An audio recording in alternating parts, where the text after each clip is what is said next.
Welcome to Decades of Horror, the 1970s. I'd like you to tell the public that this whole abomination is hurting business. It's ruining my plans for a housing project. Nobody wants to buy a land with an ugly demon running loose. This is episode 211, recorded March 13th, 2024. Gruesome Magazine. Hello, once again. I'm your host, Doc Rotten, and this podcast about horror films released between 1970 and 1979. Each episode, my co-host Jeff Mohr and I will tackle another classic, or not so classic, film from this wondrous, groovy, gory, and influential decade. Before we get into our review of Trog from 1970, if you've been following us, this movie has been on the tip of our tongue for quite a many year, and now with our guest host Dirk in the hot seat, if you will, we're finally tackling this. So all eyes are on Dirk. All right, but let me introduce my crew, starting off with Jeff Mohr. Jeff, how you doing, sir? I am great. I'm excited to talk about this movie with our friend Dirk. Our friend Dirk. Excellent. Also joining us is Bill Mulligan, writer, director, special effects guru, and all-around nice guy, as well as a published author. How you doing, Bill? Oh, thank you. Yes, and I always need to pull the book out. That's Rom from Falstaff Books. And a huge fan of stop-motion animation where, well, we'll get into it, but this film used to be the only way to see some classic stop-motion. And yeah, that made it special in my heart. Made it special in your heart. I can see that.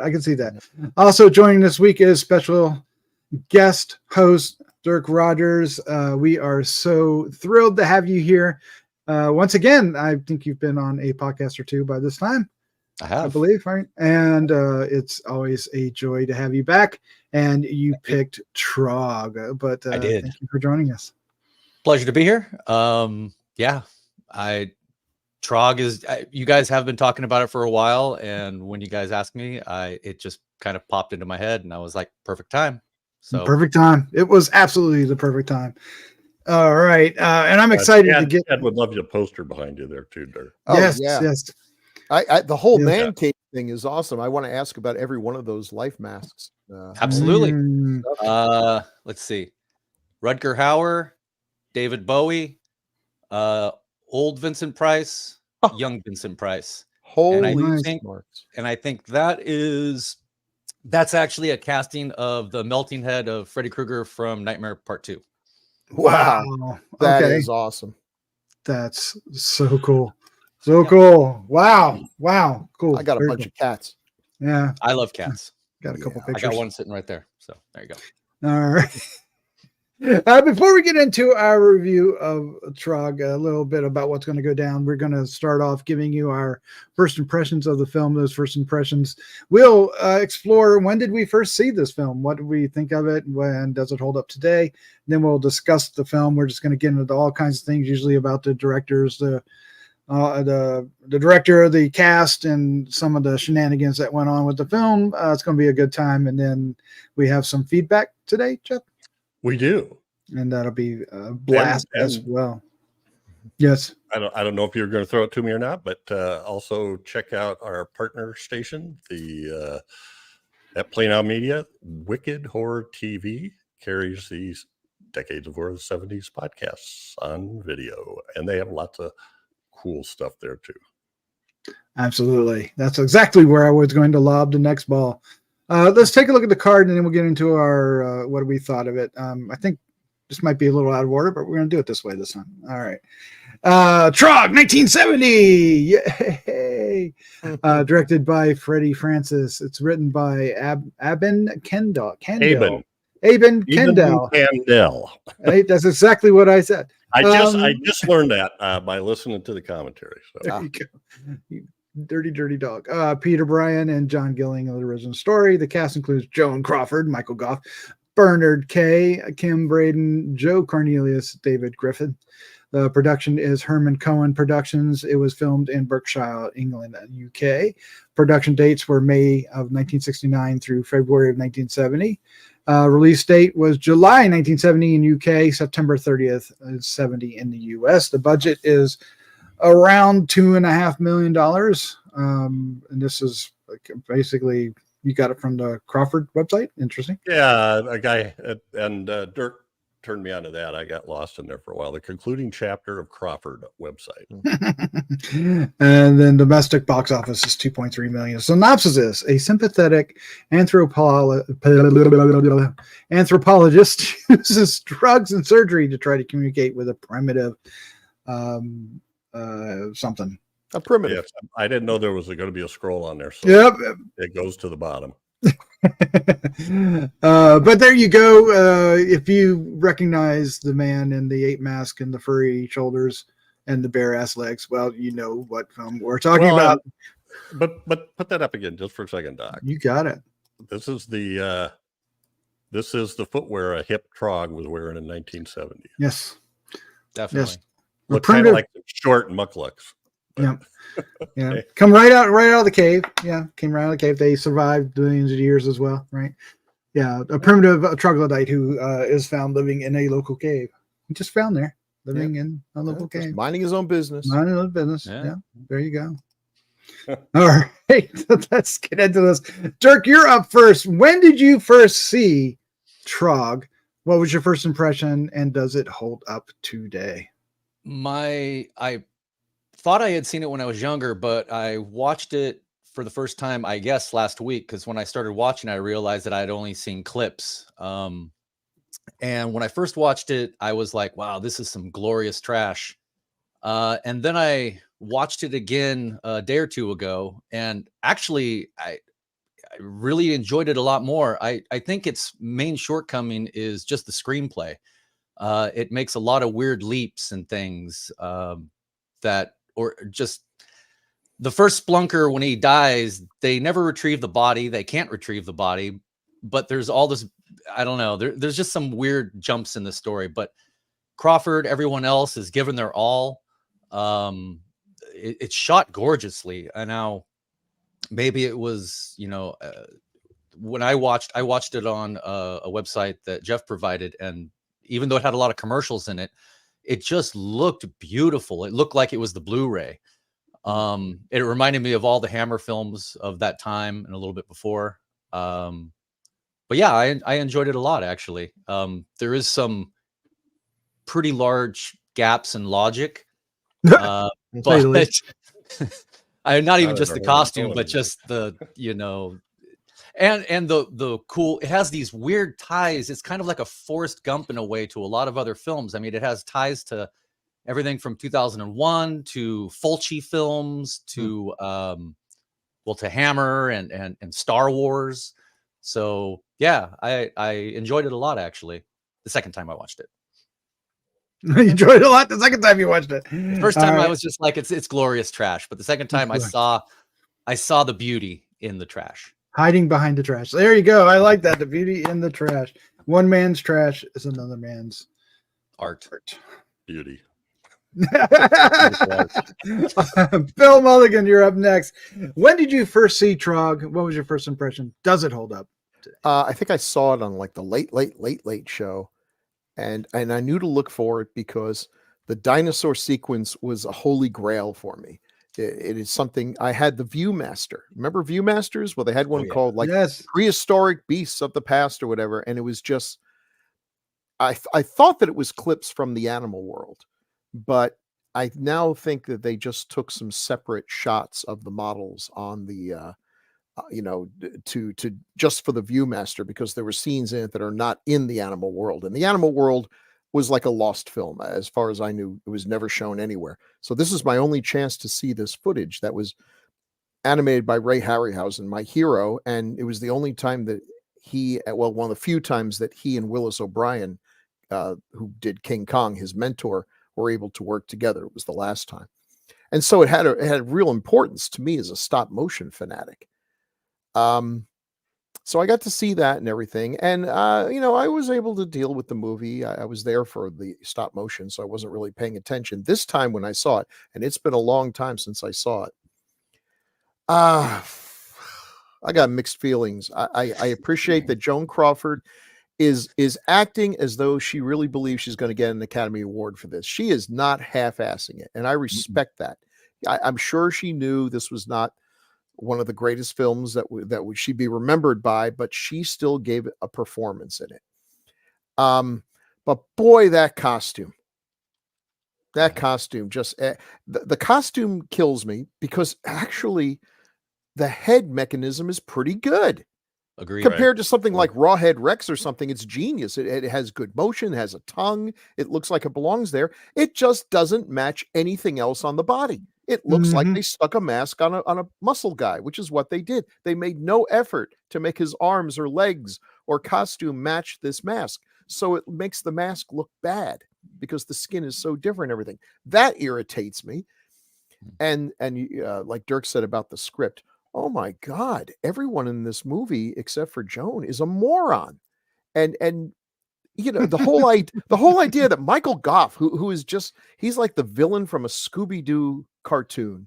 He just wants to, build a parking lot or something, and this ape man is getting in the way, so they're going to destroy it. And like, in what universe does England, who are so crazy about animals that they wouldn't show Island of Lost Souls for like 50 years, they're going to put down this obviously humanoid creature?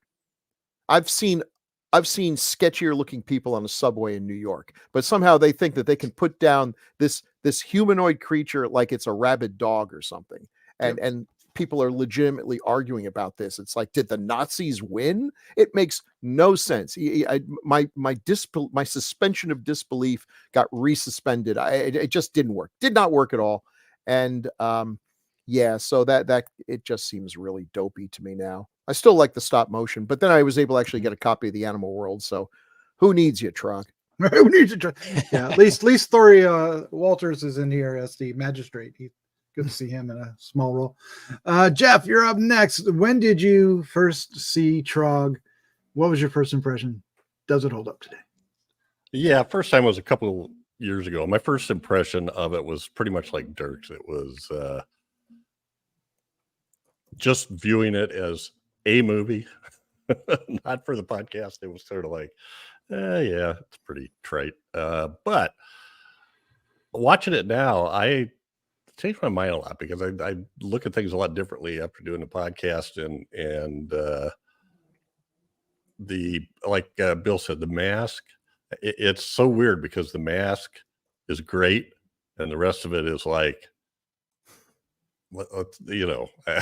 I don't know. Anyway, there just isn't it's not a bodysuit, right? It's like putting a space helmet on a grill outfit. Yes, there you go. Oh, I see what you mean. But also, I caught that too. Joan Crawford was a huge movie star. I mean, she won an Oscar, nominated for a couple Oscars, and this is on the downside of her career. And unfortunately, at that time, especially, as you got to a certain age, your choices were pretty slim. Michael Goff so it's fun for me to watch her and see her really, really do her best, because she's a professional, right? She knows it's a stupid movie, or at least partway pretty quick. She knows it's a stupid movie. So, but she still does her best. Michael Goff is great. He just is so over the top. It's like he wonderfully so. Everything. Yes, he is. And apparently he's one of those guys that's, the opposite.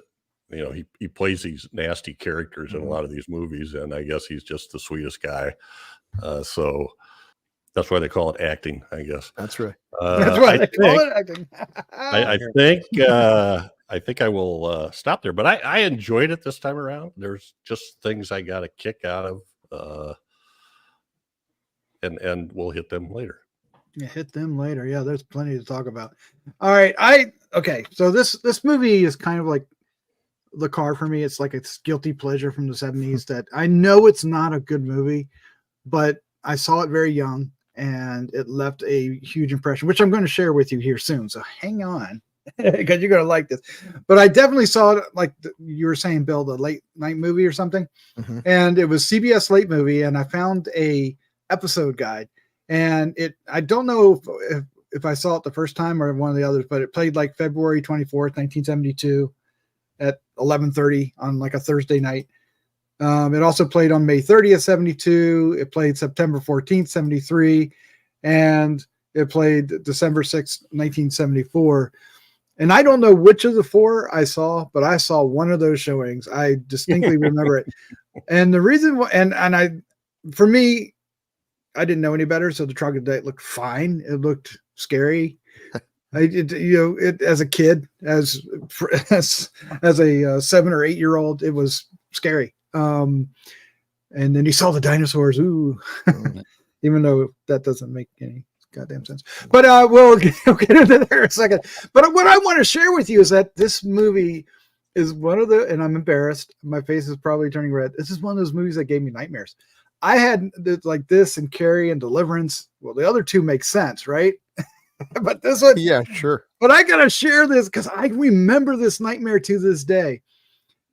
In my nightmare, it took the part that I remember that had the Trog element was entirely on the street when he's loose, and you have all the shops, and he's killing people in the shops left and right. Yeah. But here's the strange thing: in my dream, it wasn't Trog; it was the Frankenstein monster. So I played out that entire scene. I saw everything in that entire scene, but it was the Frankenstein monster, not Trog, and he was after me.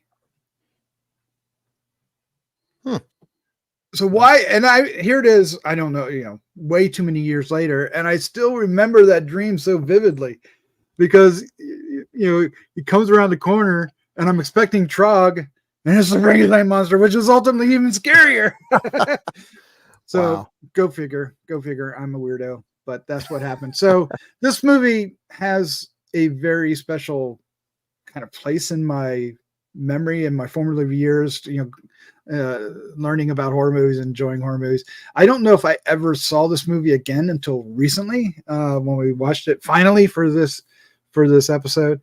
And I actually found it much better than I was expecting it to be. Is it flawed? Oh, hell yeah. But the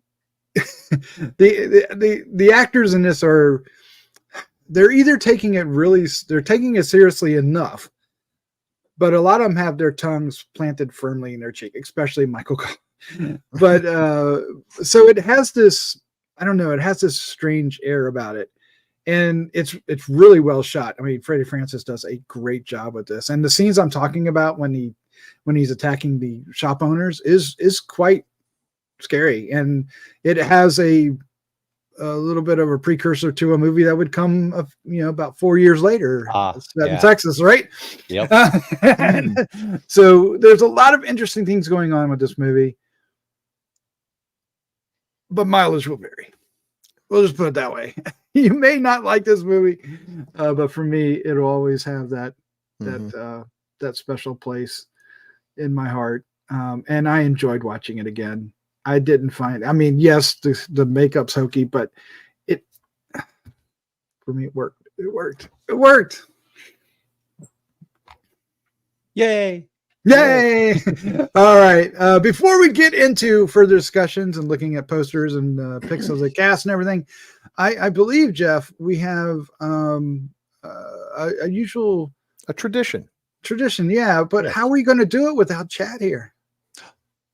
Well, I'll step into the shoes of the great Chad. Oh, I can't fill those shoes, but I'll stand in them. Big shoes. Yeah. Those are big shoes. The shoes do look like this, man. by the way. So really big shoes. The big fluffy shoes. Without further ado, it is now time for Headlines with Chad, as played by Dirk Rogers. Chad, bro, this one's for you, buddy. From a million years back, horror explodes onto today. Oh, sorry, into today, I guess. Well, onto into. Either way works. Moving on. Explodes. Makes a mess.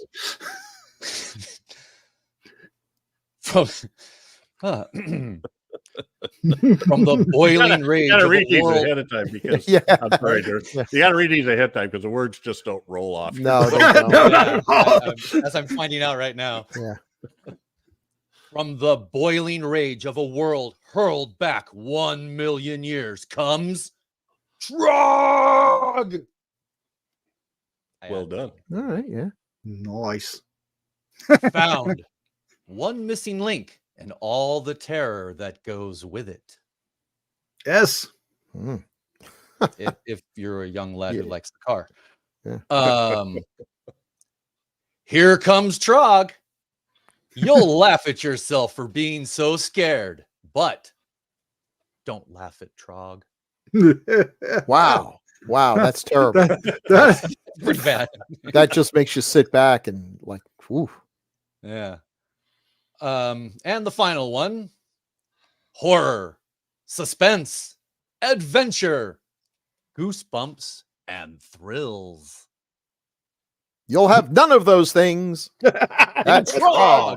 Trog. Watch this other movie. I'm just throwing out words. Now that second to last one that I thought was so terrible, that sounds like the movie came out and they went to see it and they realized that people were laughing more than they were Yeah. screaming or anything. It's like, okay, Probably. we meant to do that. Yeah. Go with it. It's a re-release. I meant to do that.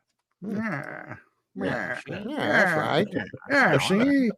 He's a little too smart for you, sorry. Why do we all go into that one of all Yeah. things? All right, Roll let's take a us look at page. some of the. I know that's true, both externally and internally. Agreed. The Trog poster.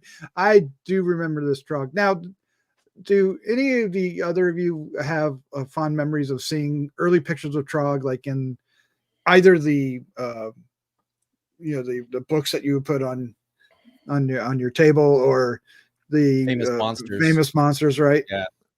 I remember the shot of Trog with the little kid. Yes. Monsters. I think I remember the picture of him raising the guy over his head to throw him.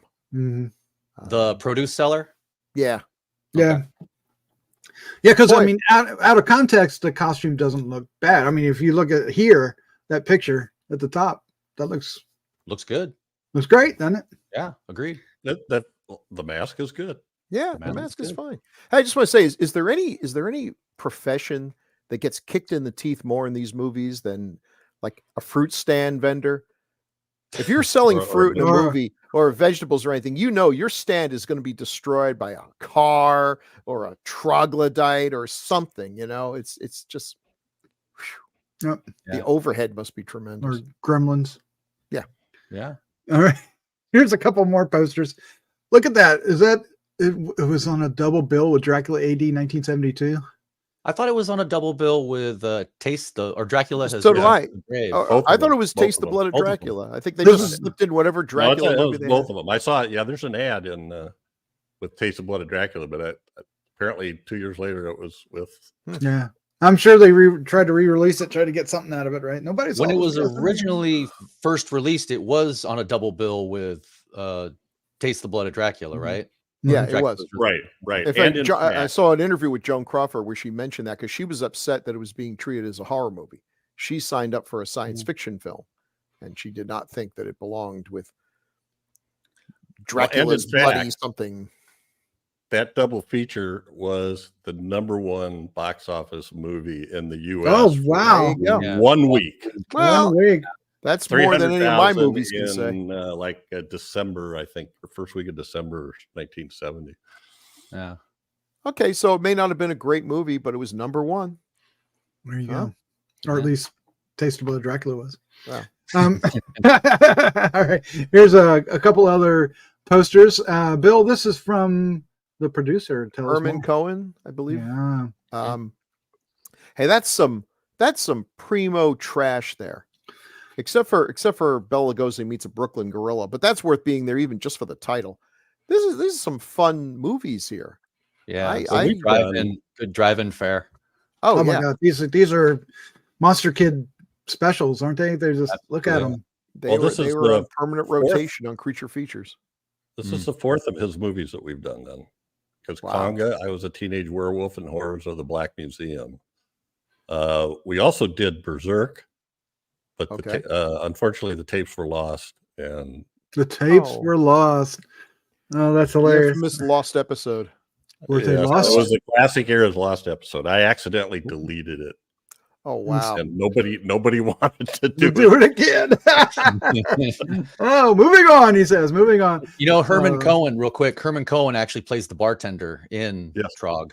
Oh, really? Yeah. Okay. Yeah, when Michael goes trying to get the other doctor Yeah. to turn against Joan, buys him a couple of drinks. That's the producer, is the bartender. Oh, I did not That's know his, that. Nice. That's his Hitchcock moment.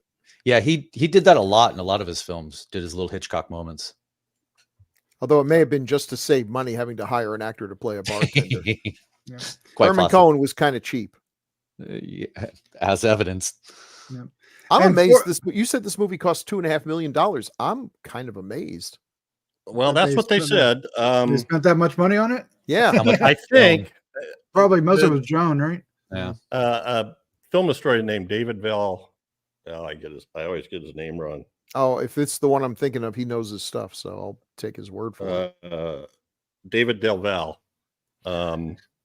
He basically said once he signed, he went after Joan Crawford first, and once he got her on, then he could get some money. Hmm. And Mhm. the rest of sense. the people, if you look at the other actors that jumped onto it, they were sort of like well-known British character actors at the time. I don't Mhm. think I don't know if we'll have time to talk about Hmm. very many of them, but they were like jumping at the chance to work with Joan Sure. Crawford. Oh, of Yeah, course. Of course. Yeah. I bet. Quite a legacy that she had. Mhm. And of course, 4 of these movies that are on the screen are all the teenage movies. Teenage Frankenstein, Teenage Werewolf, How to Make a Monster is a sequel to the top 2. And then Blood of Dracula was supposed to be, is basically I was a teenage vampire. Yeah. Yeah, and I think was Congo one as well? Wasn't supposed to be I was a teenage gorilla at one point? Wow. I think it was when we did it. I don't know. I'm not kidding. I think it I think you might be right. That sounds familiar. Yeah, yeah. All right. Freddie Francis is the director, I think, for this particular podcast. We are huge fans of him. Of course, if you love Hammer films, or even Amicus films, you're a big, or horror films from the 70s and 60s, you are a huge fan of this man. Absolutely. This was just the ones he directed. I think his greatest Right. contribution is that he's a phenomenal cinematographer. Mhm. Agreed. Just Dune, beautiful Elephant stuff. Man. Oh yeah, just marvelous stuff. Yeah, he Yeah. won 2 Oscars for cinematography. One Sons and Lovers in 1960, and the other one Glory. Glory. Oh Yeah. wow, In the glorious. later magnificent. 80s. Yeah. But this is another guy we've done a bunch of. We've done I don't We did see the it up Ghoul. there.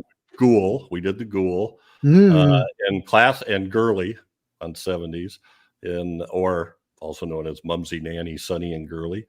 In the classic era, we've done The Deadly Bees, Dr. Terror's House of Horrors, Nightmare. Also in the 70s, The Creeping Flesh and Tales from the Crypt. Yep. Didn't you guys do Torture Garden too? Not yet. Not yet. Wow. That's our last the Fort one Mondu. Amicus one left for us to do. But he's also listed as uncredited as director on Day of the Triffids, and I forget the Yeah. story behind that. Interesting. I know that we talked about it when we Hmm. did the movie, but I can't remember. He also and in did. terms of his cinematography, he was a cinematographer on The Innocents. Mm. Wow, That's a that's- good He also Which is was a second unit on the 56 Moby Dick Oh Ah. wow. Wow. that Ray Yeah. Bradbury did the screenplay for. Yeah. Nice. Of course, Dr. Terror's House of Horrors is one of my favorite films of Yep. all time. Oh, I yeah. love that film. Oh yeah. Good stuff. He's a great cinematographer. The directing stuff is a little up and down. Yeah, yeah. Did we haven't done Legend of the Werewolf, have we? No, it's hard to No. find. Yeah. No. He I've also only did seen a super movie. cheap bad dub of it on YouTube or something. Yeah. Did the movie Craze that we've been talking about. That's the one with Jack Palance, right? Hmm. Tales that Witness Madness. It's just all kinds of Good stuff. Well, and I guess he was able to get these people. I guess it was a thing in the skull. England or UK, and they had a name for him. And I forget what the name was. It was something like jobbing actors or something like that. It was actors that Michael Goff was one of them. He never turned down a role. Yeah. Because you didn't make enough money otherwise with all the taxes that they took. They were I believe that they took like 90% of their salaries at that time, and so which is why Christopher Lee moved to Switzerland. But so he's worked all the time. You're doing one good movie, and then you're doing Horror Hospital or yes, which may be considered a good movie to some. So, all right. Well, I think we want to get into the cast, right? So we want to talk about Joan Crawford. Can I stop you for just a second? Sure can. Stop me. Right away. We don't want to have a thing about this, but the writers, I just wanted to talk about yes. Aben Kandel did most of those I Was a Teenager, Herman Cohen stuff. Yeah. And then the people, the story that wrote the story, it says, was John Gilling, who was director for The Reptile and wrote the screenplay for The Gorgon. I'm only listing the stuff that we did. Yeah. And then, Peter Bryan did The Blood Beast Terror. I'm sorry.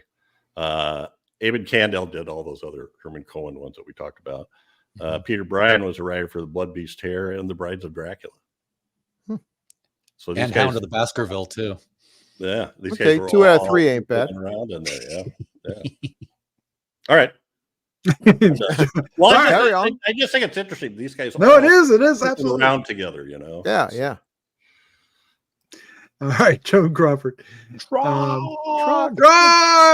She's good. Con.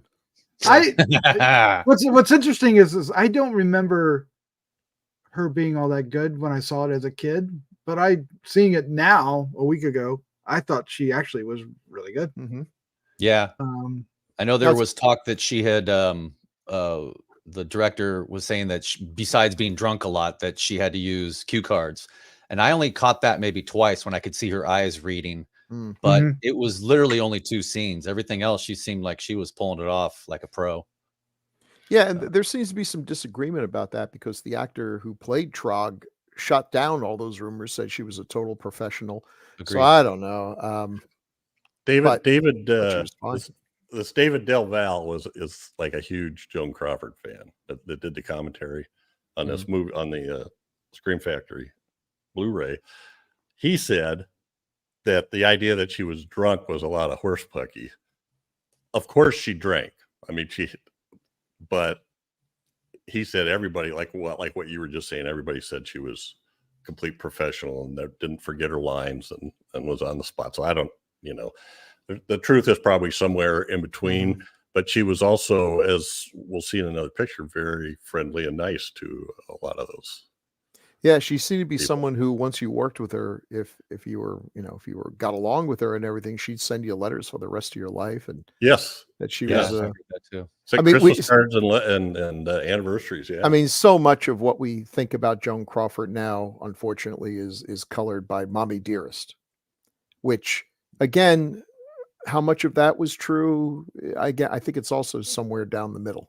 A lot of people who knew the family, both the daughter and her and everything, said it wasn't quite as extreme as it was portrayed. It maybe wasn't ideal, but yeah. Well, if you take all the scenes of somebody blowing up or losing their temper and putting it together and saying that's that person, that becomes, it's not really a fair view. And families are difficult. I mean, she had other children who I guess took her side against their sister or whatever. It's a messy, ugly thing, and it's unfortunate that kind of colors. Now, I mean, if she was as awful as she was portrayed, then she deserves to be thought of that way. But it's kind of a sad legacy. Well, David Del Valle also talked about the budget of this movie, and he said all these stories about her changing clothes and having her own wardrobe and everything was a lot of baloney too. Basically, he said Pepsi paid her and got her all the best of everything. Yeah. And they would have supplied her with a nice trailer or whatever. So anyway. I mean, I think it's cool. First of all, I read somewhere that the role was written for a man and they changed it.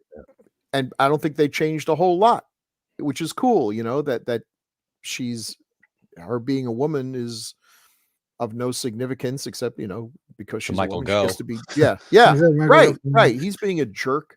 He is such a good jerk, I gotta say. But I thought she was fine in this, and it's interesting. She's she's of a certain age that those people don't usually get the leads, in roles like this.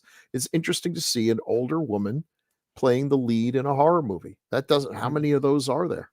And being a scientist, as opposed to she's the smartest person in the room. Now, admittedly, not really. This room is not a room at the Hotel for Geniuses. This is not a Mensa convention, but she's definitely the one who has her act together. It might be the only one who has her act together. Trog would be her final film. She would be in. She would do 2 more things in both TV. She would do the Tim Conway Comedy Hour. That just sounds wonderful. And then The Sixth Sense, which was a horror anthology, and she did an episode there. Of course, before this, she did the pilot episode of Night Gallery and was great in it. Yeah. Absolutely now, who directed great. her scene was? Oh, some guy. I don't think he went on to do very much. Yeah. Whatever happened to that guy? I read somewhere that they tried to get rid of Spielberg, and she wouldn't have it. She said that. Well, smart woman. If that's the only thing she did, she deserved a star on Hollywood Boulevard just for that. But I thought she acquitted herself very well here. Really, really did. I mean, again, this is so silly. I mean, look at that middle shot. I have a feeling. Look at the bottom shot. Maybe in the back of her head, she's having one of those Alan Rickman Galaxy Quest moments. Like, how did it come to this? I'm acting in front of a guy who's wearing half a costume, but boy, she's really giving it her all. She's like really into this. I totally believed her character, and that kept me going. I just wish that they had written a better script for her. Agreed. The character is interesting. That's because it wasn't written for. Kind of snarky, but Roger Ebert said, now what can you really say about a movie where Joan Crawford, dressed in an immaculate beige pantsuit, hunts through a cave shouting, "Trog, here, Trog," to her pet troglodyte? A scene like that surpasses absurdity, and so does this movie. But she's out there. She's going down there to save the kid. It's out of context. Yeah, she is. It is amazing that she. I'm not saying I necessarily agree with. She doesn't get a smudge on that pantsuit. I've been through caves. Yeah. They're dirty, disgusting, slimy, and I have no intention of ever going in one again. Well, consider the fact that go ahead. Well, consider the fact that the guys that went in there first had to swim. That's exactly what I was going to say too. Oh, I'm sorry. They were going down ropes and climbing, and she's like, no problem. What was Trog eating down there? Bats? Guano soup? Maybe. I assumed after the bunker got caught, he was probably eating that first cave guy that he killed. Well, okay, there you are. Because they never pulled the body out. They couldn't have, because they would have to go back and confront Trog. So didn't they show a lizard down there? They did, because he gets startled by a lizard. So he definitely had. She says she brings him fish and lizards to eat when he's in the cave. That's right. So that's that's true. Alluding to what he survived on when he was down there. Yeah, I think so.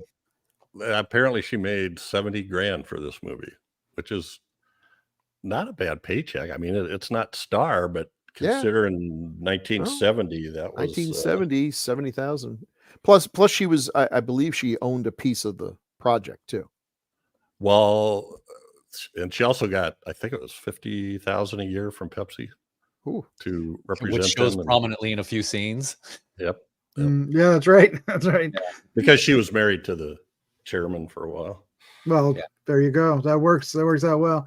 Of course, we know a lot about her roles. Straight Jacket being another one, another horror film, Berserk. And then maybe this, what is this one movie? Whatever Happened to Baby Jane? With her bestest buddy. Betty Davis. Yep. Now, if you saw the recent, the guy who did American Horror Story, I think has a new series called Feud. Yes. The first season was Betty Davis and Joan Crawford.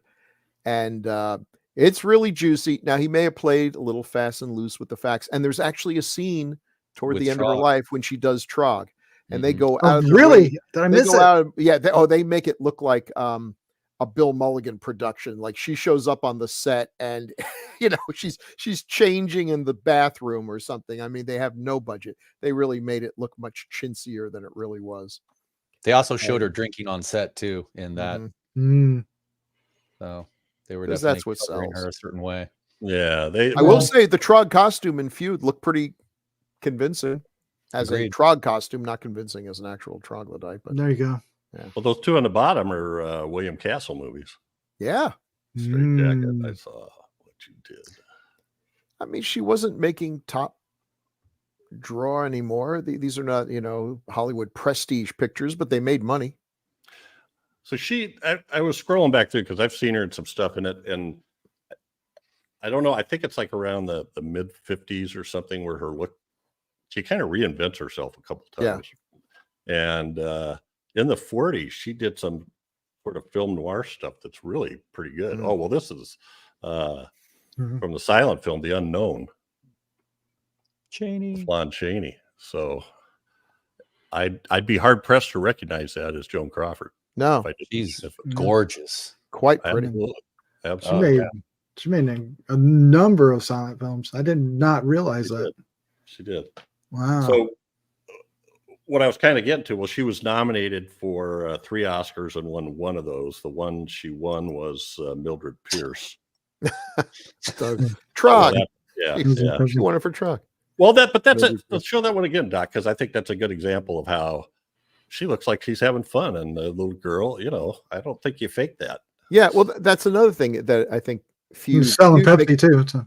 In Feud, she is miserable. She is she really is having the Alan Rickman moment. She is just so unhappy that it's come to this and how her star has fallen. And all the accounts, even the ones who said she was drinking and everything, said she was seemed to be having a good time. And in an interview that I saw, that I heard at least with her, she said she had a great time making it.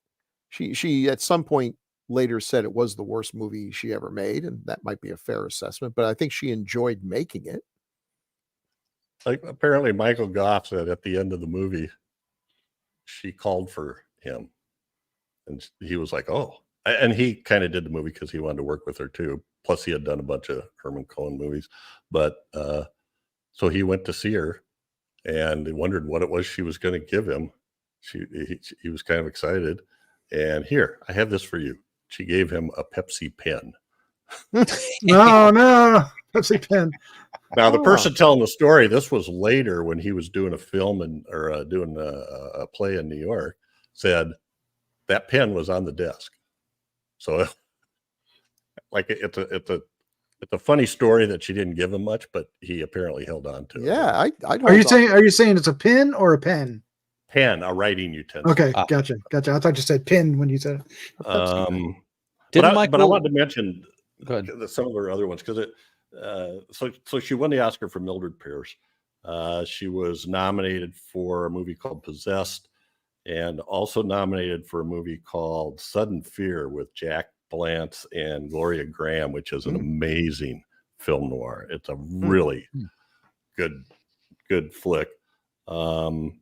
And then she also did Flamingo Road, which was directed by Michael Curtiz. This Woman is Dangerous and The Damned Don't Cry. So those are movies I enjoyed a lot, and she does a great job. And then of course The Unknown, which was a Todd Browning flick. So wow. Quite a career, and she came from very low beginnings and kind of made herself. Yeah, I want just to pull that picture up again. That is kind of remarkable to see her. That I don't know if I would recognize that as her. No, but she's gorgeous, absolutely gorgeous. Absolutely, so striking. That's a great picture. Look at the lighting on that. That's beautiful. Yeah. All right. Well, we talked about Michael Goff, so let's take a look at him here. This is kind of wonderful. Yeah. Yay. Mr. Sourpuss. Mr. Sourpuss. If you wanted to make a list of the biggest jerks in movies, all right. I mean, there's the guy in Ghostbusters, right?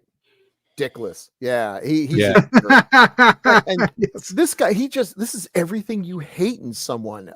He's an authority figure, but he doesn't seem particularly competent or smart or anything. He just probably inherited the job, and he's got some money, and he's trying to develop things. He's just awful. He is an awful person. And as soon as he walks into the room, the whole mood drops because this guy's a Debbie Downer.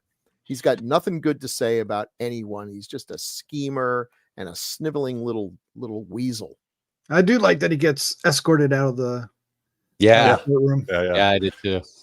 And he's either a liar or just awful. If he really believes that Trog He's is a corrupt. dangerous He's creature, super corrupt. yeah. Oh, yeah. But if he really believes that it's a danger to the public, he's the guy who releases it, apparently hoping someone's going to get hurt. And if he doesn't believe that, then he's just a monster, an evil creature who wants to kill something just because it's. Let me tell you something. I live in Sanford, North Carolina. If we found an unfrozen caveman walking out of, one of the local caves or something, it would be the greatest thing that ever happened to Sanford. Our GDP would skyrocket. People would be coming from miles around, buying ice creams and parking and everything else to come see the caveman. This guy is an idiot. On top of everything else, he's an idiot. Here, his ship just came in. His golden meal ticket has just shown up, and he's trying to have it put down. Moron. Yeah.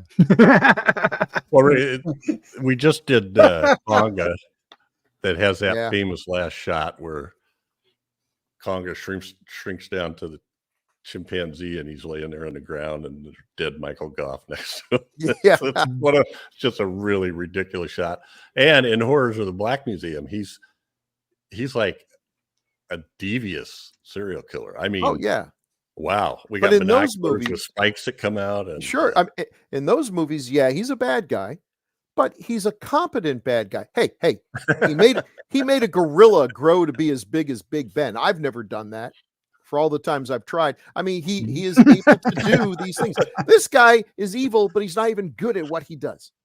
He's just an asshole. Boo. Now, I'm saying this about the character. Michael Goff is great because this guy is meant to be hated. And boy, did I. Oh my gosh, yes. Absolutely.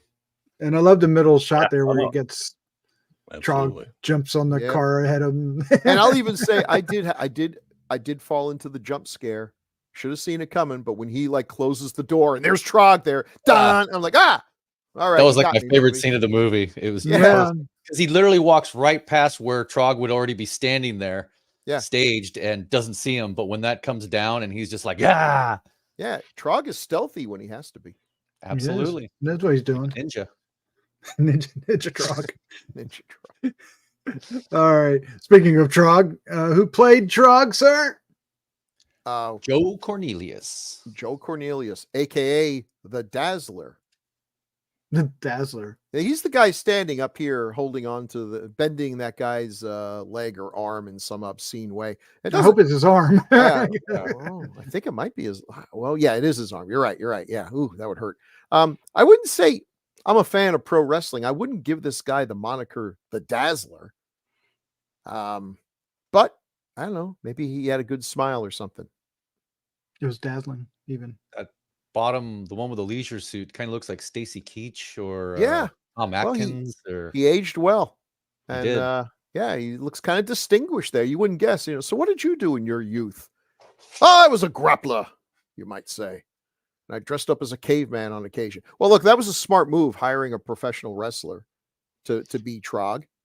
Absolutely. So, because that saved a ton of money. They didn't have to build a dummy for him to lift up and throw. He just lifted up and threw the guy. Yeah, you threw the actual guy. You could see him using some of his wrestling moves too. Like when he first appears with the Frogman, he literally does like a flip, like a wrestling flip of the Frogman. And then after he's killed Michael Go and he's going to escape and he goes to the fence, he literally does a flip over the fence wearing that mask. And doesn't touch the fence, doesn't use his hands, just flips over, keeps on going. So you could tell he was a light on his feet for such a large lad. Definitely a large lad. But what else did he do? Anything else in film? I did not see. He did some other movies, but I didn't notice. Casino Royale. Oh. Yeah, he did. Yes, I think he did. It might be stunts or something. I did see a few things. I can't remember them. But when he died, it was pretty much former wrestler. So I guess he had built up a bit of a name for himself. A lot of these British wrestlers, if they didn't come over to the U.S., we've never heard of them, but they're huge back there. Mm-hmm. just the way they are here, but a lot of them never made the jump across the pond. It's a different style of wrestling, and not nearly as cartoony as what we've gone to. He did play a goon in the Avengers TV show. Oh, cool. But his acting career was short. He stopped in 1976, so I guess he stuck with wrestling after that. Perfect. We have more actors to talk about, but I kind of want to get this graphic in here because, Bill, this means a lot to you. So let's talk about the dinosaurs. Yeah. And okay, let's elaborate on that a bit. All right. So Irwin Allen, known for his disaster movies, so cheap that Herman Cohen would probably say, "Dude, come on." He made a successful documentary, basically just taking footage of animals and slapping it together and sending it out. So he decided to do another one, but a little more ambitious. This was going to be like the history, the animal world, and it opens, or at some point in the movie, they go back in time and we see the dinosaurs. We actually see the brontosaurus up at the top eating a caveman, and they do go to explain that's not how it really was. And then they do some dinosaur footage. The older man at the top, who looks like Irwin Allen is explaining to him how things work. Yeah, that's exactly the opposite. Is Willis O'Brien. Willis O'Brien was the genius who basically invented stop motion as we know it here. He did King Kong. And then, unfortunately, his career was just a lot of stuff that didn't go anywhere. He did team up again. He did do Mighty Joe Young and used for most of the animation a young man named Ray Harryhausen, who also did most of the animation here. So Willis O'Brien was at this point not really animating much, but he was still good at finding young talent like Harryhausen and Pete Peterson. He helped build the props. It's a mixture of traditional stop motion and some pretty decent animatronics for the time that they used in the close-ups. And they didn't have the budget to do the kind of green screen backdrops and everything, so it was kind of just built on looked like a ping pong table using real sets, but the animation's great. And I think a lot of people my age, young kids in the 60s, know this because Viewmaster sold a little Viewmaster thing of these dinosaurs posed in the 3D that, if you remember Viewmaster, if you remember that, you're old. And it was great. It was just like, oh my God, these dinosaurs are great. And then here was the movie. Yeah. Okay. So we all show of hands, everybody.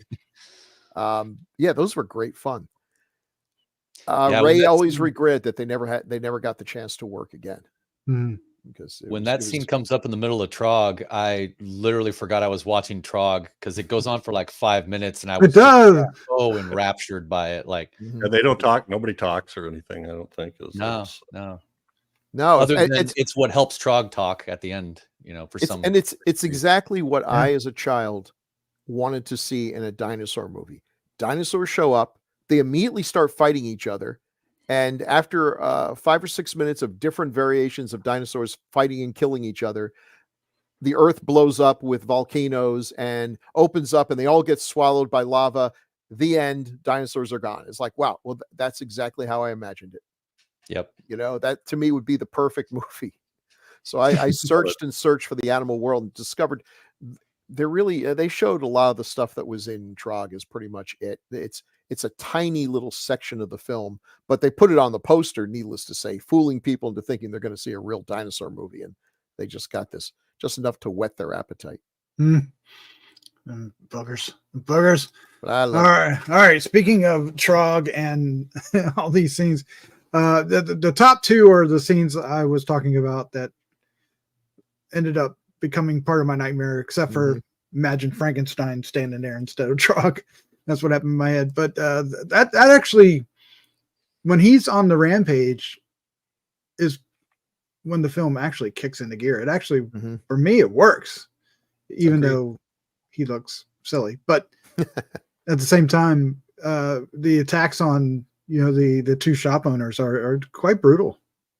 Yeah, and graphic too. They do show some blood. The shop owner tries to hit him with a meat cleaver. It doesn't make him bleed, though. I don't know if he. Well, his arm was all hacked up. I don't know when did that happen? Right, that His scene arm right was pretty bloody at one I point. think it was he hit him with the meat cleaver and Yeah. cut his arm. We don't see much of a wound, but we see some blood. Did you? Yeah, and that guy gets hung up on a meat hook. It's meat hooked. And Yes. listen, he doesn't Only deserve one on a that, meat hook, but but from Trog's point of view, he's he's just wandering around in this a stranger in a strange land, and some lunatic, apropos of nothing, comes running out there and hits him with a meat cleaver. Yeah. The second film we've done with Dirk that involves meat hooks. Ah. Oh, do we need two more Oh, on that meat hook? Two more on the meat hook. Yeah, I like the way when he saw the meat hook and he goes, "Oh, I got an idea." You can see it in his face. I loved it. Now, and the is fact there that she anyone was watching sticking out of this? the front of him too was awesome. Yeah. Even more graphic than the Texas Chainsaw. So Mm. Is there anyone who watching this film for the first time did know as soon as they brought out the little baby doll that this was gonna pay off later in the film? Mhm. Yeah. yeah. I mean, Chekhov's walking doll. yeah, there's a lot of Frankenstein Oh yeah. going on there too. Frankenstein Definitely. monster so you can see where it all came from. We do have a few other actors that we want to talk about. Jeff, I'm going to let you take over here. The only person I would want to throw up, and that's not how I want to say it, Wow. but would be Crazy. Thorley Walters. But Yeah. I'm sure the rest of them you want to chat about. Well, that was Thurley Walters was one of them, and he's in a bunch of Hammer films, amongst others. I think I'm down too far. Vampire Circus. Yes, yes. He was also in Phantom of the Opera. I thought it was Frankenstein Creates Woman, The Earth Dies Screaming, Dracula, Prince of Darkness, The Psychopath. It's a Hammer film. Frankenstein Created Woman. Frankenstein Must Be Destroyed. So yeah. He also did a little bit of the original Doctor Who as well. Oh, did he? That, yeah. Nice. The other one I was going to mention is David Warbeck. Oh yeah, that was my tie to Fulci. Oh yeah. Yeah. So what was the tie? The Beyond, and he's the star of The Beyond, and then I believe he's in The Black Cat. Yep. And he's also in Craze. And who does he play in here? He's the reporter. The reporter. He has the last line in the movie when he tries to interview Joan, and she just pushes him out of the way and walks into the sunset. That's a young David Warbeck. He's the annoying reporter.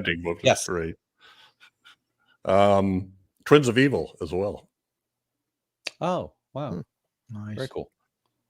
So those are the only two that I really dug into. I think Bernard K. We can find some information there. I did want to bring up the woman that plays his daughter, Kim Braden. I just didn't know. She looked really familiar, but she didn't do much else. She was in Star Trek Next Generation, and then when they did the movie that was Picard and Kirk, she plays Picard's wife in that. Oh wow! But the other actor I wanted to bring up is the little girl, Chloe Franks. She was the little girl in All Through the House segment of Tales from the Crypt. Oh no! The one who let in Santa Claus. Exactly. With the actress named Joan. No. Collins. I'm just waiting. Come on! I'm throwing the ball out there. I was going to grab it. She was I think she must have been kind of go-to because she was in The Uncanny, which we did in the Quebec province sequence. I can't remember which one that was, but is that the one where the little girl was making stuff happen? You remember that one, right? The cat one. Mm-hmm. Yeah, the Uncanny. Peter Cushing. Yeah, with the cats. You did say Tales from the Crypt, but I thought whoever slew Auntie Roo, she was one of the kids in that. I Monster. The House That Dripped Blood. Oh man. I Monster is another one that we need to do. She was the English version of some of those Italian Yes. kids. She was cute instead of creepy. Okay. Good catch, Dirk. That was He just got Bernard, rid did you want to bring up Bernard K at all? Because he had done stuff like Witchfinder General, Sinbad and the Eye of the Tiger. right. And again, I'm a Both big Doctor Who Sinbads, wasn't fan, it? so he did like 19 episodes of the original Doctor Who as well. I believe with the third Doctor, John Pertwee. But don't quote me. Yeah, because he played a couple different characters. He played an inspector in the 67 episodes, and then he played Caldwell in the 71 episodes, and then somebody named Tyler in the 64 episodes. He was been on there a couple different times. Yeah. Wow. He was in Torture Garden. Yeah, that's right. Yeah, so all these, I suspect that we would find this on each one of the key actors. Now, David Griffin, I don't know if you guys noticed or not, but the beginning of the movie with the spelunkers, there was some basic male objectification there, I think. You know, they strip their clothes off pretty quick down to their shorts and dive into the water, and then ice cold cave water. Yeah, I'm gonna go take a look. What's under the the guy that survives and jumps in and comes out, he was really known for his physique and did a lot of stuff like that. Ice cold, nasty cave water that is probably equal parts water, algae, and bat guano. Ugh. Yeah. Won't be swimming in that. Which Trog feeds to the little girl? Water. Water. Oh.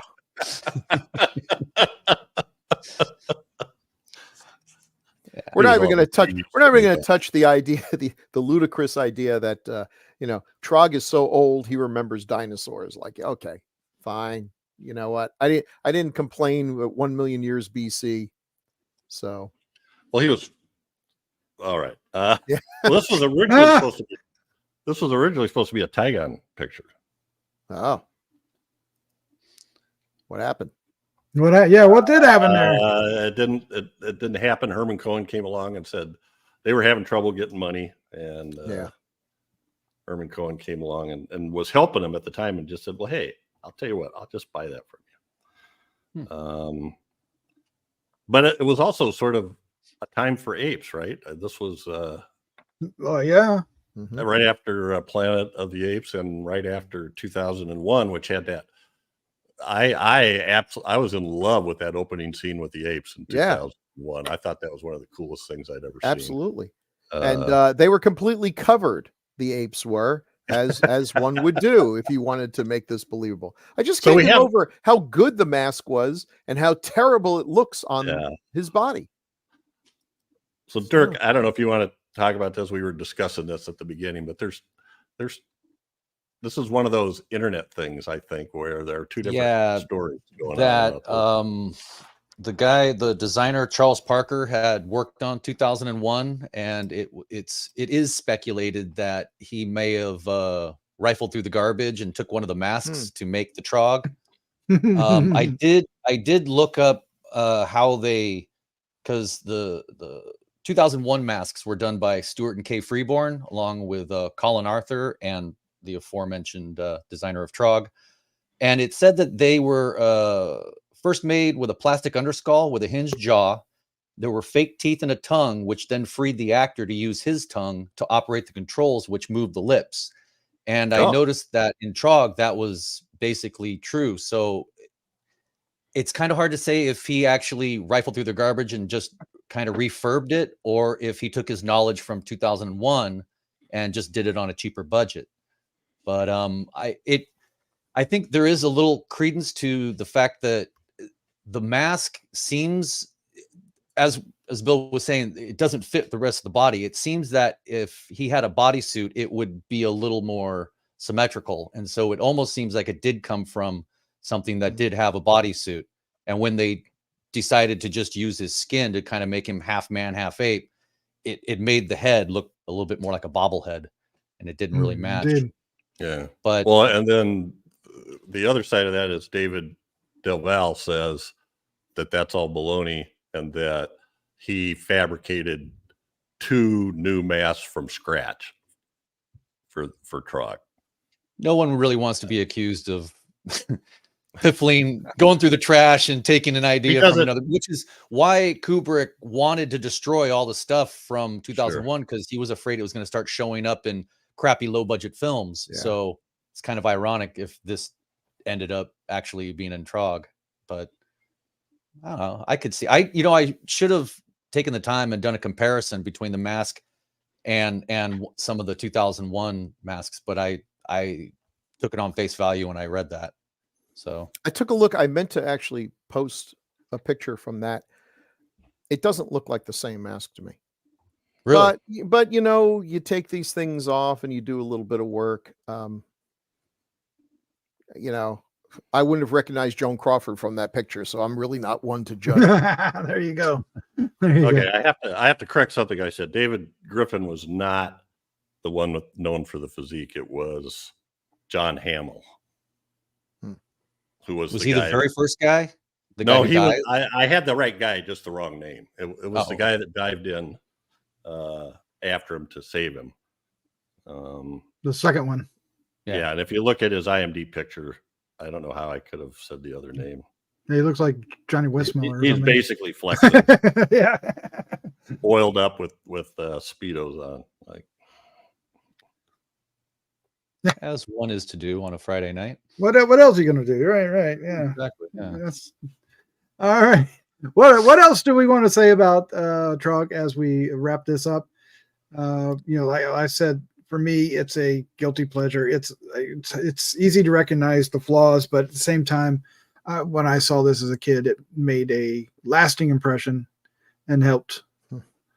It was a small part of formulating my love for horror films. So I don't know if anybody else wants to comment on this film in that sort of way, but I didn't see it until this past week in its entirety. And like I said, when I first saw it, I saw it as a piece of trash. And then when I saw it again, and glorious trash, not just trash, but it's not 3 on a meat hook. But the second time I saw it, I fell much more in love with it. And I found the cinematography really striking, especially sure, they're going into a cave and it wouldn't be lit prior to them going in, but it just looked gorgeous. And it just reminded me of so many of those Hammer films and Amicus films at the time. Just a lot of care taken to the setting up of the shots. Mhm. Yeah, I like it.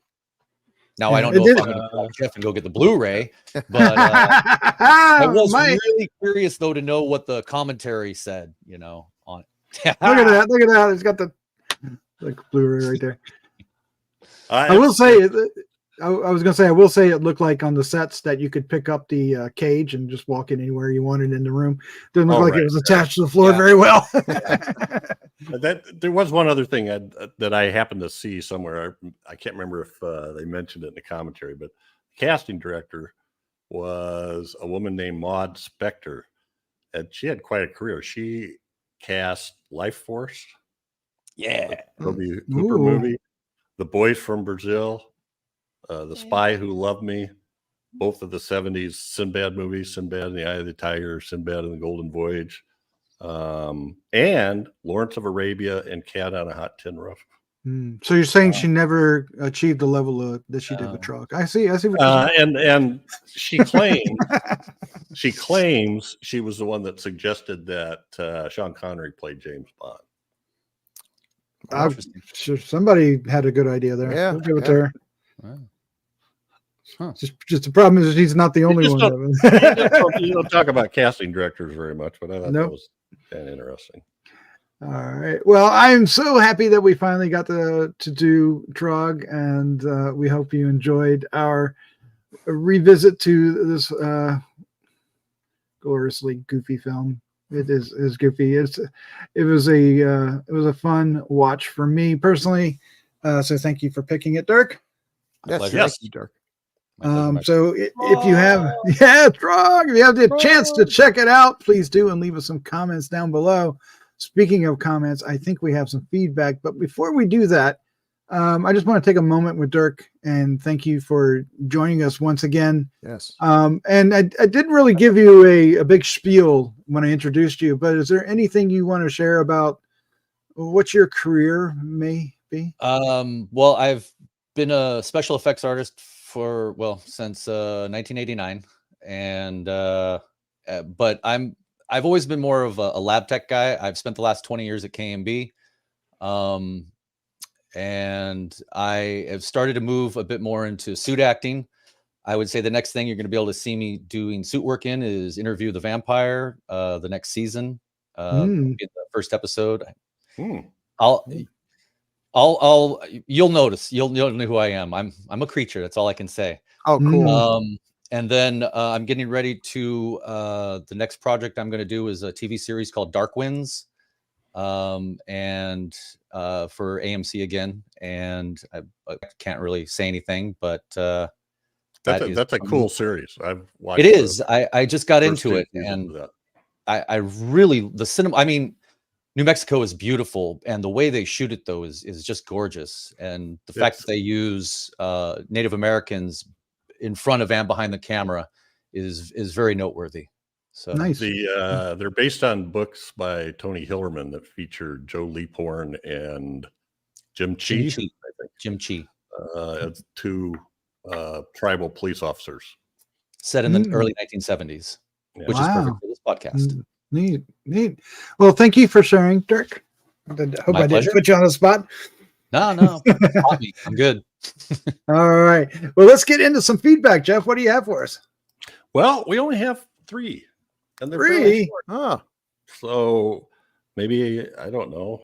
Bill. Okay. You want to do Flesh for Frankenstein? Sure. Episode 157 from Thomas RW9NT. And I'm sure there's something clever about that, but I do too. It goes right over my head. So I'd be like, rewind. I don't know. Thomas says, I recently rewatched on Blu-ray in 3D from Vinegar Syndrome. What a trip. I love this wild camp horror film. Oh, 3D yes. is definitely the best way to go. So glad you liked it, Thomas. Wow. It is fun. 3D. Mm-hmm. Appreciate it, Thomas. And then we have a couple from 209, The Mad Butcher. Doc, you want to do the one from Jay? Yeah, J200FUL. 200 full? J200. All right, Jay, he says, a quick note. Doc mentioned the movie Arnold from 1973. Yes, Vinegar Syndrome released a nice Blu-ray of it last year. It's an obscure favorite of mine. Oh my gosh, I did not know that. I want to search that out.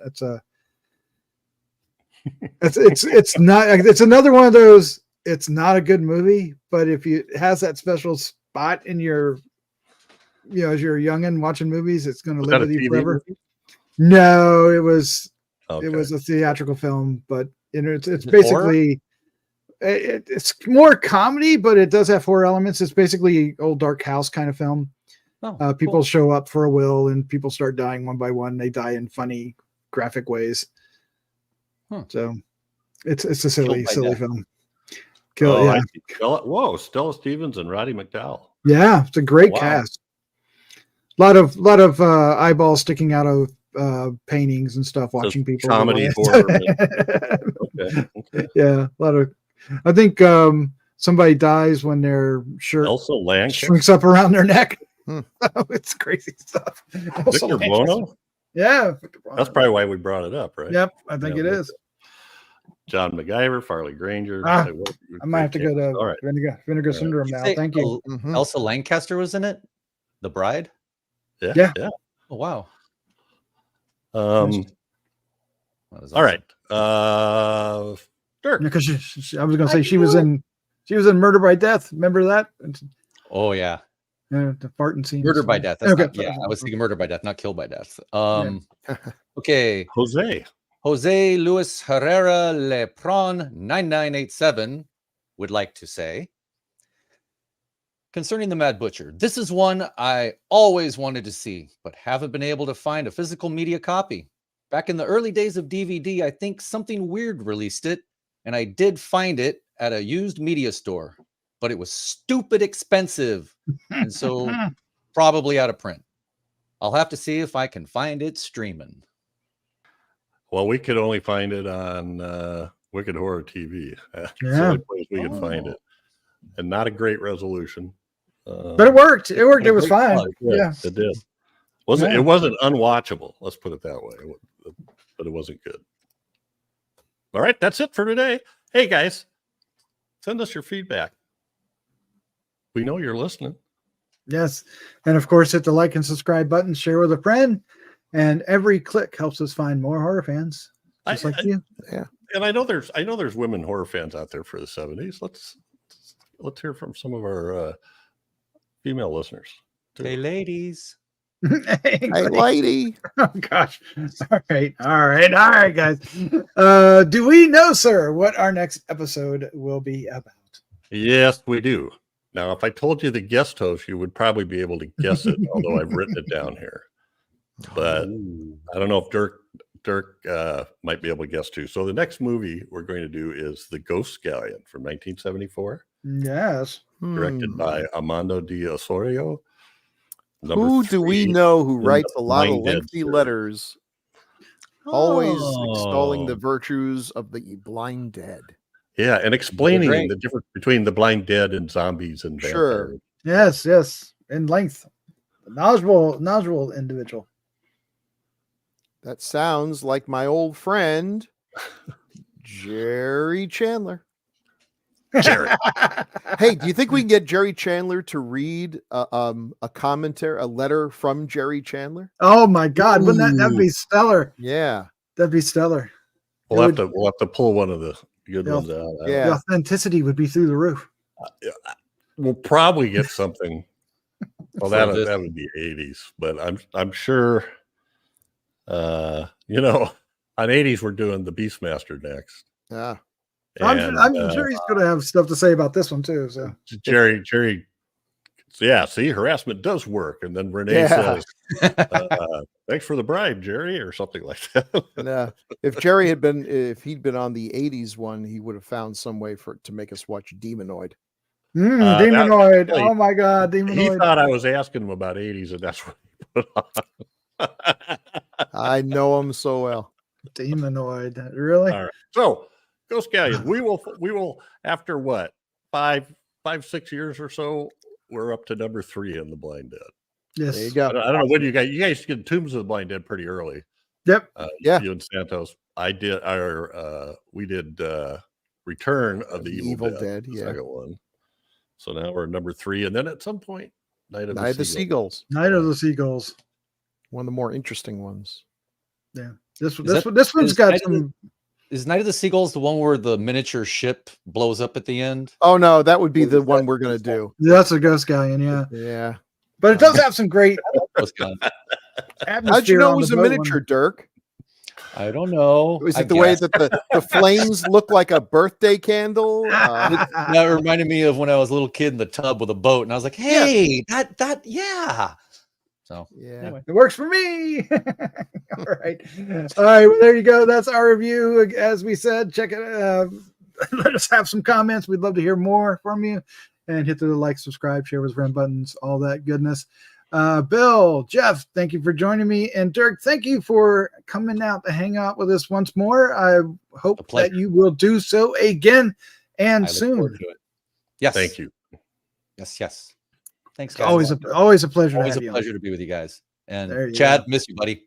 Yeah, Chad. All right. Well, with that, let's say goodnight. Good night, folks. Good night, Chad.